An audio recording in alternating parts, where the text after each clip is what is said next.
Morgan SLV here, take two. Phone ringing. 5/22/2011 gold 1512, silver 3507. So bottom line is, last year where was silver around August? $18 an ounce or so. Gold was 1160. You know, as QE1, QE2 gets, as that liquidity gets pumped into the system, what happens? Everything goes up, right? Fuel prices are up, energy's up, commodities are up. Well, gold and silver are no different. And look at them now, silver at 3507. What a wild ride it's been. I've had some long talks with my father about, he was trying to convince me I need to invest in China and, all these grandiose plans. You know what? I am a member of the KISS freaking deal, right? KISS is one of my favorite rock groups, and I like the idea of KISS. Keep it simple, stupid.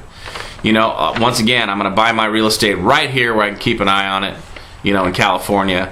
And, I may regret that in the future, but I am not. There's no way that I'm going to have investments outside of my realm of being able to just take a peek and see how things are going. And that's just for me. Everybody's got their own way of doing stuff. He was thinking how fun, he likes Asia. He's been all around the world, but I'm not going anywhere else, man. Not for the foreseeable future. Have the fundamentals changed as far as you investing in your metals? No. Has the government changed any? About the only thing that you can say about the government is they're very predictable. They're going to borrow more. They're going to borrow more and spend more cash that they don't have. It's unbelievable. That's really how it is. If you're wondering whether or not to invest in precious metals, your question should be, one of the questions you ask yourself should be, do you trust your government?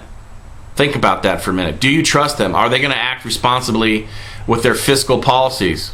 I don't think they are. Not in the U.S. I was talking to Alexis Calm 1. I suggest you guys check out his YouTube channel.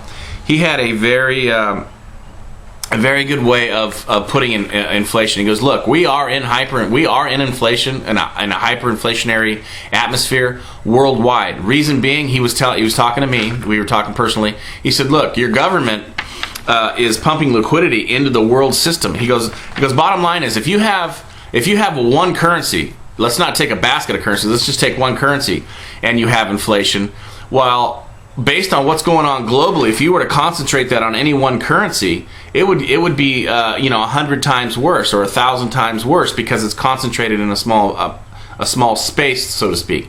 But since our government is the world reserve currency, our money is our fiat currency is the world reserve currency, then it appears it's spreading it out across the globe, and that really made sense to me. And what a profound statement, I thought. As far as collapse goes, he was also talking about the collapse of the Soviet Union. What I came away with is collapse is usually a surprise to most people, right? It's why they say you need lifeboats on a frickin' cruise ship. It's why you have life vests. That's why you have flotation devices in an airplane. I mean, if it frickin' has a catastrophic failure over water, you're probably going to be using your seat to float on, right? So, once again, collapse is usually a surprise to most people, I believe. Something you might want to think about. If you already have your metals and it's physical and you have them in hand, at least you have a baseball bat to swing, right? If everything goes south, you have a baseball bat to swing. As far as my son's business, Small Engine Advice for Dummies, it's starting to get in its own stride. My son's starting to feel the growing pains, that we were hoping that he would have to feel with this thing. Some of the fun for him is out of it. I know that, because it's like, man, you're sitting there looking at all this equipment that you're going to be working on and going through and whatnot. But it's very cool. He's turning into a very good young man. So anybody out there that's young, anybody under 20 years old, 21, 22, 23 years old, it's not too late to start something on your own.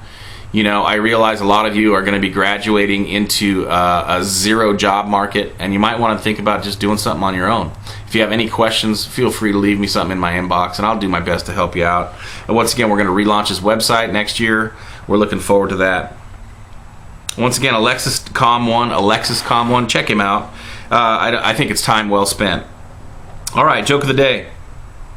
First you forget names, then you forget faces, then you forget to pull your zipper up, then you forget to pull your zipper down. Morgan SLV out.